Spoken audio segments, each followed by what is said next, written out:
Time అయితే 4:30 అయ్యిందండి. పిల్లలిద్దరిని తీసుకుని ఇప్పుడు మేము డ్యాన్స్ క్లాస్ దగ్గరికి అయితే వెళ్తున్నాము. మావయ్య అత్తయ్య మా ఇంటికి వచ్చారు అని చెప్పాను కదండి. వాళ్ళు ఎందుకు వచ్చారు అంటే హాస్పిటల్ పని మీద వచ్చారు. పిల్లలిద్దరిని అయితే డ్యాన్స్ క్లాస్లో దింపేసి యాన్యువల్ డేది ఫీజు కూడా కట్టేసి వచ్చేసానండి. ఇప్పుడైతే ఇంకా మావయ్య గారికి మార్నింగ్ టెస్టులు చేయించాం కదా, పొటాషియం లెవెల్స్ ఒకటి, క్రియాటిన్ లెవెల్స్ ఒకటి ఎక్కువ ఉన్నాయి.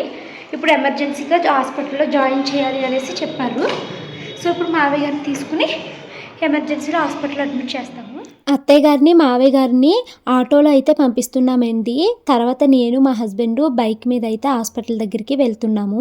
మేము ఇప్పుడు మావయ్య గారిని కేర్ హాస్పిటల్లో అయితే అడ్మిట్ చేస్తున్నాము. ఇది ముషీరాబాద్ అంటండి. సో ఇక్కడ అడ్మిట్ చేసేసాను. తర్వాత ఈరోజు అమ్మ అయితే కరీంనగర్ నుంచి నర్సాపురం అయితే వెళ్తుందండి. హైదరాబాద్లో దిగిందనమాట. అమ్మనైతే ఒకసారి వెళ్ళి కలిసి వచ్చేసాను. మా మను నా కోసం ఇలా రాసి ఉంచింది నేను ఇంటికి వచ్చే లోపలని. ఇంకా అత్తయ్య అయితే హాస్పిటల్ నుంచి ఇంటికి వచ్చారండి. నైట్ ఇంట్లోనే పడుకోండి, ఇక్కడికి రావక్కర్లేదు అన్నారంట. ఇంకా నేనేమో గిన్నెలు తోముతుంటే అత్తయ్య గారేమో పప్పు అయితే రుబ్బేశారు.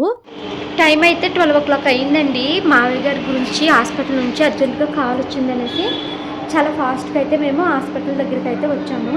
మరి డాక్టర్ ఏమని చెప్తారో ఏంటో తెలీదు. సో మా వారైతే పాపం ఎంత కంగారు పడుతూ ఉన్నారని. మావయ్య గారికి క్రియాటిన్, పొటాషియం లెవెల్స్ అయితే చాలా ఎక్కువ ఉన్నాయండి. పొటాషియం అయితే కంట్రోల్ అవ్వట్లేదు. డయాలసిస్ స్టార్ట్ చేయాలి, దానికి సంతకాలు కావాలి అనేసి పిలిచారు. 2 o'clock వరకు హాస్పిటల్లో